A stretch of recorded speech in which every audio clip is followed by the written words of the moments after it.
बिहार में महिलाओं के साथ लगातार अपराध बढ़ते जा रहे हैं, जिसको लेकर राज्य के कानून व्यवस्था पर सवाल खड़े हो रहे हैं।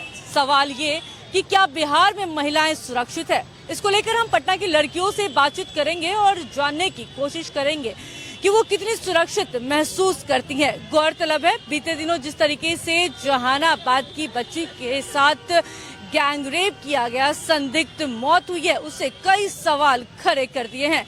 महिलाओं के मन में भी डर और चिंता सताने लगी है। अभी हमारे साथ कुछ महिलाएं हैं, उनसे जानेंगे कि वो कितनी सुरक्षित महसूस करती है। बीते दिनों जिस तरीके से देखा कि नीट की तैयारी करने आई थी महिला और उनके साथ गैंग रेप हो जाता, उसका सबसे बड़ा जिम्मेदार आप किसे ठहराएंगे? देखिए, जिम्मेदार अभी जो फिलहाल जो रेप हुआ है वो एक हॉस्टल में हुआ है और मैं खुद एक हॉस्टल में रहती हूँ पटना में। 3 साल से मैं हॉस्टल में रह रही हूँ। मैंने क्या देखा है यहाँ पे हॉस्टल में, जो कि यहाँ पे restrictions, of course girls hostel है तो रेस्ट्रिक्शंस ज़्यादा रहती है कि आपको इतने, वो बॉयज़ हॉस्टल में नहीं रहती ये चीज़ें कि आपको 8 बजे तक आ जाना है, आपको 7 बजे तक आ जाना है। ठीक है, आप रेस्ट्रिक्शंस लगा रहे हो, ठीक है। आप एक गर्ल्स हॉस्टल में आप शॉर्ट्स भी पहनने से मना कर रहे हो, ये वो, बट आप अपने अथॉरिटी पे, अपने स्टाफ पे जो आप रख रहे हो हॉस्टल में, तो आप उस पे क्यों नहीं अपने रूल रेगुलेशंस लगा रहे हो? आप जैसे कि हमारे पेरेंट्स आते हैं, ठीक है, आप उनसे मिलने के लिए, जैसे मम्मी से हुआ, पापा से हुआ, जैसे मेरा एक सपोज मेरा भाई आता है, ठीक है, हॉस्टल में, तो वो चेक किया जाता है कि आपका भाई ही है ना, या पेरेंट्स को कॉल करके पता किया जाता है कि ठीक है ये आपका भाई है, कोई भी। तो ये चीज़ आप अपने अथॉरिटीज़ पे क्यों नहीं ये कर रहे हो कि आप जब मन तब अपने रूम चले जा रहे हो, आप अपने बैल्कनी, हॉस्टल के बैल्कनी घुस जा रहे हो, आप फ्लोर्स पे चले जा रहे हो। तो ये चीज़ें नहीं होनी चाहिए। ऐसे कैसे सेफ फील करेंगी हॉस्टल की लड़कियाँ? मैं भी हॉस्टल में रहती हूँ, जब भी कुछ ये टेक्निकल इशू होता है तो कभी भी आ जा रहे हैं फ़ैन बनाने, ठीक है, रूम नॉक होता है कि आए हुए आपका फ़ैन बनाने, आपने बोला था। तो ये चीज़ें नहीं होनी चाहिए। आपको पहले से इन्फॉर्म कर देना चाहिए कि आपके रूम जाने वाले हैं, आप प्रिपेयर हो जाओ, आधे घंटे में आ जाएंगे, ऐसा कुछ करके। बट ऐसा कुछ देखने को नहीं मिलता है। यहाँ पे काफ़ी ज़्यादा मेल स्टाफ्स बहुत ज़्यादा इन्वॉल्व रहते हैं, ठीक है। इनफैक्ट डिलीवरी बॉय जो आता है हमारे पार्सल लेकर के आते हैं, तो वो लोग भी ऐसा है कि गार्ड अंकल खड़े होकर के देखते हैं कि अच्छा ये डिलीवरी बॉय ही है ना, ठीक है। पेरेंट्स को बताया जाता है आप लेट आ रहे हो, ठीक है, आप रूल रेगुलेशन आपको लगाना है, आप लगाओ, ठीक है, उसमें कोई इशू नहीं है। बट आप जो रूल रेगुलेशन इतनी ज़्यादा लड़कियों पे लगा रहे हो, एक गर्ल्स हॉस्टल ओपन करके, ठीक है, तो आपको वही रूल रेगुलेशन जो अपने स्टाफ से, अपने मेल जो स्टाफ से, आपको उन पर भी होना चाहिए रोक कि आप इतने से इतने टाइम पर नहीं जा सकते हो, ठीक है। तो ये चीज़ मुझे लगता है कि इनमें बदलाव आने चाहिए। पटना के हॉस्टल में काफ़ी ज़्यादा है। क्या मांग कर रही है सरकार से? ये सरकार से मैं क्या मांग करूँगी? सरकार से तो लोग इतने मांग किए जा रहे हैं, अभी तक तो कुछ ऐसा खास हुआ नहीं है, ठीक है। मैं सरकार को नहीं, मैं अभी पटना के हॉस्टल का बात करी, क्योंकि ये चीज़ हॉस्टल में होना काफ़ी बड़ी बात है। क्योंकि हॉस्टल में हम लोग, जैसे मैं भी हूँ, मैं भी काफ़ी दूर से आई हूँ यहाँ पे पढ़ने के लिए, ठीक है। तो इन जो स्टूडेंट्स होते हैं ना, वो काफ़ी, कह सकते हैं कि हॉस्टल में जो रहने के लिए आते हैं तो काफ़ी कुछ छोड़ के आते हैं। तो इस चीज़ पे ज़्यादा फोकस करना चाहिए गवर्नमेंट को भी। जैसे पटना में भी काफ़ी, तो उनके लिए एक अलग से रूल होना चाहिए हॉस्टल्स के लिए भी, ठीक है, कि आप ज़्यादा से ज़्यादा 2 स्टाफ रख सकते हो खाने के लिए या किसी और चीज़ के लिए। आप टेक्निकल स्टाफ जो भी रख रहे हो उसको एक तरह से होते नहीं कि ड्यूटी फिक्स कर देना, वो चीज़ रूल रेगुलेशन हॉस्टल्स के लिए तो होने ही चाहिए। जैसा कि हॉस्टल का केस हुआ है, तो ये काफ़ी मेरे लिए भी काफ़ी ज़्यादा सोच तरीके से हॉस्टल का केस सामने आ रहा है, उससे आप खुद को सुरक्षित महसूस कर रही हैं?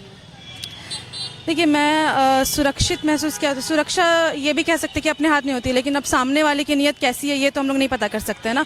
तो ये चीज़ हाईली डिपेंड करता है हॉस्टल की अथॉरिटी पे कि कैसे वो मैनेज कर रहे हैं, उनके मैनेजमेंट पे ये चीज़ डिपेंड होता है। क्योंकि अब मैं स्टूडेंट हूँ, मैं अकेले रूम में हूँ, कोई आ रहे हैं या एक बार देख करके चले गए कि ठीक है ये रूम में, वॉशरूम साफ़ करने के लिए आते हैं, सुबह सुबह कभी भी आ जाते हैं। अब देख रहे हैं कि टाइम वगैरह नहीं बताया जाता है वगैरह, कुछ कोई ऐसा कुछ टाइम वगैरह नहीं होता फिक्स उन लोगों का। अब देख रहे हो, अब ठीक है, मैं सो रही हूँ, सो के उठी, वॉशरूम साफ़ करने के लिए आ गए, मैं अकेली हूँ रूम में, ठीक है, वो आ गए। अब वो अपने आप का बचाव कैसे करोगे? अगर हावी हो जाएंगे, किस तरह से आप बचाओगे? तो ये चीज़ तो जवाबदेही आपके हॉस्टल के जो अथॉरिटी है उनमें होनी चाहिए ना, इस चीज़ की जवाबदेही। तो मैं चाहती वो चीज़ सुधरे यहाँ पे। हाँ, ये पटना में ही नहीं, ऑल ओवर इंडिया कहीं पे भी ये चीज़ नहीं होना चाहिए इस तरह से। इस घटना के बाद आप सुरक्षित महसूस कर रहे हैं? देखिए, सुरक्षित महसूस हम तब करेंगे जब हमारी गवर्नमेंट अच्छी होगी, ट्रस्टेबल होगी। अभी जैसे एसपी ने स्टेटमेंट जो इस केस का उन्होंने पोस्टमार्टम के पहले स्टेटमेंट दे दिया कि लड़की ने सुसाइड किया है। तो जो आप गवर्नमेंट ऑफिशियल्स पे ही भरोसा नहीं कर सकते तो हम किस पे भरोसा करेंगे? सबसे पहला यही चीज़ है। और मैं ऐसे भी कई इंटरव्यू भी देख रही थी, तो लाइक उसी हॉस्टल में काफ़ी लड़कियां दरभंगा से भी पढ़ने आई थी। तो ऐसा था कि उनकी मम्मी से पूछा गया क्या आप अपनी बेटी को आगे पढ़ाना चाहेंगी, तो उन्होंने बोला कि नहीं, अब इसको नहीं पढ़ाएंगे, अब इसको घर पे ही रखेंगे। तो जो नीतीश कुमार इतना बिहार में वुमेन्स एजुकेशन की बातें करते हैं, उन्होंने इतनी सारी स्कीम्स लाई, कन्या योजना लाया, तो क्या फ़ायदा जब कन्या ही सुरक्षित नहीं है आपके इस बिहार में? तो सबसे पहले उनको वो चीज़ सही करनी पड़ेगी इस चीज़ के लिए, क्योंकि अगर 70% लड़कियां अभी पढ़ने गई थी, तो अभी इस केस के बाद मैं इतना गारंटी दे सकती हूँ कि 50% लड़कियों के पेरेंट्स ने बोल दिया कि तुम घर आ जाओ, क्योंकि कोई भी ऐसे सेफ नहीं फील करेगा ऐसे इन्वायरमेंट में। और कहीं ना कहीं पेरेंट्स पे भी काफ़ी प्रेशर आ जाता है, काफ़ी सोसाइटी से भी, क्या रे ऐसे हो रहा है, बाहर भेज रहे हो। एक लड़की को पढ़ाना बहुत बड़ी बात होती है, पेरेंट्स को 1000 बातें झेल के अपनी बच्ची को बाहर भेजते हैं पढ़ाने। एक लड़के में बहुत आसानी होती है उनके बाहर भेजना पढ़ाना। इवन मेरा भाई है, वो आउट ऑफ बिहार पढ़ता है, बट मैं पटना में पढ़ती हूँ क्योंकि मेरे पेरेंट्स को लगता है कि पटना सेफ है।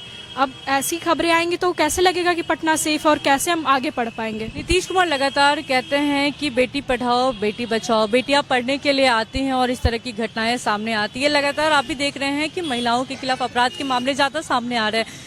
कभी हिंसा का मामला सामने आ रहा है, कभी संदिग्ध मौत का सामने आ रहा है, कभी रेप का मामला, तमाम तरह की जो आपराधिक घटनाएं हैं वो सामने आ रही हैं। हाँ, तो इन सब को ओवरकम करने के लिए एक बहुत फियरलेस और करप्शन बिहार में हर चीज़ में हो, चाहे रोड बनाने में हो, पुल बनाने में हो, चाहे वो गवर्नमेंट स्कूल में हो। तो मेरा यही उनसे रिक्वेस्ट है कि प्लीज़ करप्शन कम करिए। आप बिहार में एम्प्लॉयमेंट बाद में जनरेट कर लीजिएगा, इंडस्ट्री बाद में सेटअप कर लीजिएगा, नहीं चाहिए हम लोग को वो सब। पहले आप अपने सिटीजन्स को सेफ महसूस कराइए, वही सबसे बड़ी चीज़ है मेरी। आप पहले सुरक्षा डिमांड करते हैं, उसके बाद फिर महिला है। लगातार आपराधिक घटनाएं सामने आ रही हैं महिलाओं को लेकर, कैसे देख रही हैं इस घटना को लेकर और सरकार से क्या मांग करती है एक महिला होने के? सरकार से बस यही मांग करते हैं कि उन्होंने जो प्रोमिसेस किए थे वो निभा ले थोड़ा। बिकॉज आपका जब वोट बैंक पूरा वुमेन है और आप ही के स्टेट में वुमेन ही सेफ नहीं फील, आपकी राजधानी है पटना, ये कोई किसी अलग जगह पे नहीं हुआ है कि भाई कुछ हुआ है कहीं पे हो गया। एक स्टूडेंट आपकी राजधानी में, आपके सेंटर में, बोरिंग रोड कंकड़बाग एरिया में, जहाँ पे आपका इकोनॉमी बस रही, स्टूडेंट इकोनॉमी यही रहती है, वहां पे जब ऐसा हो सकता है, एक लड़की के हॉस्टल में ऐसा हो सकता है, तो आपको खुद को अपने गिरबान में देखना होगा ना कि क्या गलती कर रहे हैं। आपके पुलिस वाले जब पहले ही बोल सकते हैं कि अरे रेप हुआ ही नहीं होगा, तो इसका मतलब आप अंदर से करप्ट हो। वही तो बोल रहे हैं कि आप अभी भी एक विक्टिम को ब्लेम कर रहे हो, 19 साल की बच्ची को ब्लेम कर रहे हो। पहले बात तो आप ये बोलना कि एक लड़की का रेप, कुछ लोगों ने एक बच्ची का रेप किया, पहली बार वो लड़की नहीं, वो 19 साल की बच्ची है, अभी उसकी उम्र ही कितनी है, वो अपने माँ बाप से दूर होकर पढ़ाई करने आई थी, यहाँ पे मेहनत कर रही थी, उसने अपना यहाँ छोटा सा एक घर बनाया हुआ था जो अपने हॉस्टल में उसको सेफ फील करना चाहिए था। आप वहाँ उसको गैंग रेप कर रहे हो और उसके बाद से आप ही का प्रशासन कह रहा है कि वो गैंग रेप नहीं होगा, वो स्लीपिंग पिल्स खा ली होगी या तो कोई ड्रग्स करी होगी या किसी लड़के के चक्कर में होगी। अगर उस लड़के का पहले तो उसका किरदार आपने पहले खुद एक पुलिस ऑफिसर हो गया, आपने उसका किरदार पहले ही जज कर लिया कि उसने तो स्लीपिंग पिल सिखाया होगे, उसने तो कुछ ना कुछ उसी की गलती होगी। तो सबसे पहले तो वो है। दूसरी बात, आप अपने प्रोमिसेस कब निभाओगे? इस जितने साल मैं जब से यहाँ पैदा हुई हूँ, 20 साल की हूँ, 20 साल से मैंने सिर्फ नीतीश की सरकार ही देखी है। मैंने बहुत सुना जंगल राज था, ये था वो था, मैंने तो 20 साल से नीतीश की सरकार देखी, तो मैं उसे क्रिटिसाइज करूंगी। मैंने जंगल राज नहीं देखा है, मेरे माँ बाप ने देखा, उन्होंने क्रिटिसाइज किया और उन्होंने नीतीश को चुना। मैंने भी नीतीश कुमार को चुना है, बट अगर नीतीश कुमार काम नहीं कर सकते तो मैं क्यों चुनूं उन्हें? अगर मैं ही अपने ही शहर में, अपने ही घर में सेफ नहीं फील कर रही हूँ तो मैं क्यों रहूँ यहाँ पे? हम बोलते हैं कि भाई माइग्रेशन बहुत होता है, सिर्फ एम्प्लॉयमेंट के लिए माइग्रेशन नहीं होता है, सेफ्टी के लिए माइग्रेशन होता है। एक लड़की कभी भी अपने शहर में सेफ नहीं फील करती उतना जितना दूसरे शहर में सेफ फील कर पाती है, बिकॉज वहाँ पे सेफ्टी ही नहीं है। हमारी राजधानी में इतना कम सेफ्टी क्यों है? हमारी राजधानी इतनी खराब क्यों है? सरकार से क्या मांग करती हो? क्या प्रशासन पे भरोसा है कि क्या हमें प्रशासन पे भरोसा करना चाहिए? उनके ऐसे स्टेटमेंट देने के बाद आए दिन किसी ना किसी लड़की के साथ कुछ ना कुछ नया हो ही रहा है। ऐसा नहीं है कि सिर्फ आप इसके बारे में हम लोग सिर्फ इसलिए बात करते हैं बिकॉज वो एक हॉस्टल में थी और उसने कुछ गलत नहीं किया, वो एक परफेक्ट विक्टिम थी, इसलिए हम उसके बारे में बात कर रहे हैं। अगर वो परफेक्ट विक्टिम नहीं होती, मान लीजिए अगर वो 12 बजे रात को कोई लड़की होती जो बाहर घूम रही हो तो इसका रेप हुआ था, क्या आप मेरे से ये बात कर रहे होते? हमें ये पता भी चलता कि एक लड़की के साथ ऐसा हो? वो तो आवारागर्दी में खुद ही के बॉयफ्रेंड के साथ घूम रही होगी, खुद के साथ हो गया होगा। हम जिस कंट्री में मैरिटल रेप को रेप नहीं माना जाता है, उस कंट्री में हम ये कॉन्वर्सेशन करने के लिए तैयार ही नहीं है कि विक्टिम परफेक्ट होते हैं कि नहीं होते हैं। हमें बस एक चाहिए कि अरे 2 दिन रो लेंगे, एक लड़की के साथ हो गया, तीसरे दिन दूसरी लड़की के साथ हो ही जाएगा। आई थिंक हमें प्रशासन को अपने रूल्स को पहले स्टिक करना चाहिए और अपने ऑफिसर्स को ट्रेन करना चाहिए कि एक विक्टिम की फैमिली से और एक विक्टिम के बारे में कैसे बात करते हैं। लगता है कि सरकार न्याय दिला पाएगी, क्योंकि लगातार कहा जा रहा है इस मामले को लेकर कि एसआईटी का गठन किया गया है, सरकार पूरे मामले की जांच कर रही है। लोग गुस्सा हुए तब एसआईटी का गठन हुआ है ना। सरकार ने जब पता चला इस केस के बारे में तब सरकार ने गठन नहीं किया था। सरकार के ऊपर जब गुस्सा, प्रशासन के ऊपर जब गुस्सा आया है लोगों को, जब लड़कियां गुस्सा हुई हैं, जब लोग गुस्सा हुए, जब परिवार गुस्सा हुआ है, तब सरकार ने ये सोचा है। तो क्या आपको लगता है जो सरकार सिर्फ प्रेशर के समय 10 दिन तक अपना शक्ल दिखाएगी और फिर 10 दिन बाद गायब हो जाएगी, वो सरकार कुछ कर रही है यहाँ पे? हमें न्याय नहीं चाहिए, हमें नए रूल्स चाहिए। हमें वो रूल्स जो पुराने भी रूल्स हैं आपने इतने सारे एक्ट निकाल दिए वुमेन प्रोटेक्शन के लिए, पर एक भी एक्ट क्या हम निभा रहे हैं? एक भी एक्ट पूरा हो रहा है?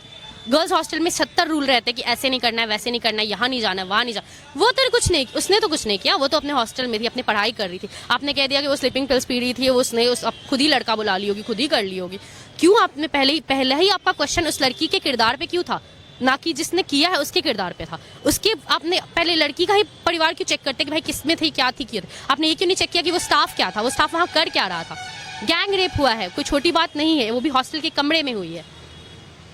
प्रशासन अगर इस बार भी कुछ नहीं कर पाता तो भाई भरोसा ही उठ जाना है। भरोसा वैसे तो है ही नहीं इस हिसाब से भरोसा, पर अब सही में कुछ नहीं कर सकता। एक हॉस्टलर के साथ हुआ है जो पढ़ने आई थी, 19 साल की बच्ची थी, उसे महिला बोल बोल कर भी, भाई 19 साल की थी वो, she was still a teenager and she was studying, she was doing nothing else and you has destroyed her future. उसका फ्यूचर गया, उसके पास अब कुछ है नहीं बचा, उसकी फैमिली के ऊपर दाग लग गया। अब उसकी जो कजन होगी, उसकी बहन होगी, उसको भी लोग आगे पढ़ने नहीं भेजेंगे कि कहीं तुम्हारे साथ भी ऐसा क्यों ना हो जाए। परसों जब ये न्यूज़ आई थी तो मेरे पापा ने मुझे सबसे पहले यही कहा था कि तुम अब कभी अकेले मत बाहर जाना हुआ ना, क्योंकि तुम्हारी सेफ्टी का टेंशन है। रिस्ट्रिक्शंस फिर किस पे लगे? लड़कियों पे लगे। ये रिस्ट्रिक्शन मर्दों पे थोड़ी लगे कि भाई तुम्हारा भी नियत खराब हो सकता है, तुम भी ऐसे हो, तुम भी वैसे हो। जब मर्द से अपना लस्ट नहीं कंट्रोल है तो हम मर्द को क्यों नहीं सिखा रहे कि अपनी हरकतें सुधारो? लगातार महिलाओं के अपराध बढ़ते नजर आ रहे हैं, लगातार इस तरह की घटनाएं सामने आ रही हैं। कितना डर आप लोगों के मन में बैठ गया है? डर इतना है कि दीदी हॉस्टल से बाहर निकलने तक में डर लगता है। यहाँ तक हॉस्टल में हाँ, मैं हॉस्टल में रहती हूँ। अगर रात में थोड़ी सी भी किसी चीज़ की आवाज़ आती है तो पूरे हॉस्टल में हल्ला कर देते हैं हम लोग कि जल्दी उठो, कुछ हो रहा है, कुछ हो रहा है, पता नहीं समझ में आ रहा है क्या हो जाएगा, कैसे हो जाएगा। कुछ नहीं है, ये होता है। डर तो बहुत है यहाँ पे। हॉस्टल में क्या आप सुरक्षित हैं? वो तो नहीं है हम, क्योंकि जब हमारे पेरेंट्स आते हैं तो हमारे पेरेंट्स को हॉस्टल के रूम्स में नहीं देखा जाता है, नहीं देने जाया जाता है। और वही कोई अदर पीपल्स आते हैं, कोई टेक्निकल्स के लिए काम के लिए आते हैं तो उन्हें पूरा रूम दे दिया जाता है। मतलब पूरे रूम में अकेली लड़की है तो जाओ तुम कर लो, जो तुमको मतलब जो तुम बनाने आए हो वो जाके बना लो तुम। बिहार में कहा जाता है कि कानून व्यवस्था बहुत ठीक है, अपराधियों को छोड़ा नहीं जाएगा, अपराधी बच नहीं सकते हैं, और लगातार इस तरह की घटनाएं सामने आ रही हैं। बस ये कहने की बात है कि अपराधियों को छोड़ा नहीं जाएगा। अपराधी तो खुलेआम घूम रहे हैं, उन पे तो कुछ नहीं हो रहा है। हो तो रहा है, अगर वो लड़की जहाँ से आई है जहानाबाद से, उसके अगल बगल में हुआ होगा, उसके पूरे शहर में हुआ होगा कि एक लड़की यहाँ से गई थी पढ़ने के लिए और उसके साथ ऐसा हुआ, तो तुम लोग भी वहाँ की लड़कियों के साथ ये हो रहा होगा कि तुम लोग को भी नहीं जाना है बाहर, यहीं पे पढ़ना है, पढ़ो तो शादी ब्याह कर देंगे, हो जाएगा। प्रशासन में भरोसा है? वो तो नहीं है अभी।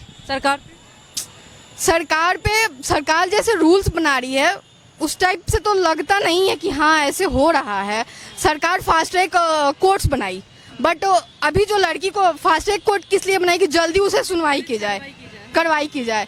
बट अभी तो ये जो हुए कांड को लगभग 8-9 दिन हो गया, अभी तो कोई कार्रवाई नहीं है, बस उसका सच सामने आ रहा है धीरे धीरे।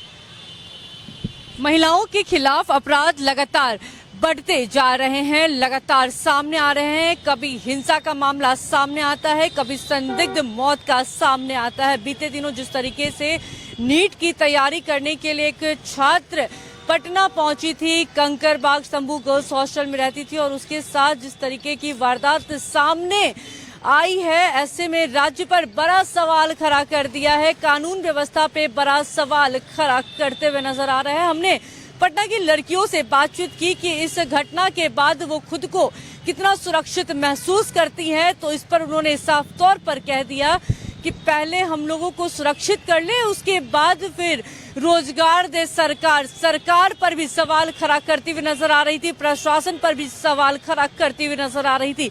अब ऐसे में ये देखना काफी दिलचस्प होगा कि बिहार सरकार क्या ठोस कदम उठाती है इस पूरे मामले को लेकर। अपने सहयोगी अखिलेश्वर के साथ मैं पूजा शर्मा, न्यूज़ 11 भारत, पटना।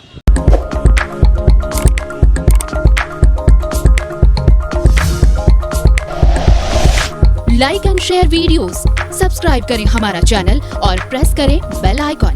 News 11 भारत, सच है तो दिखेगा।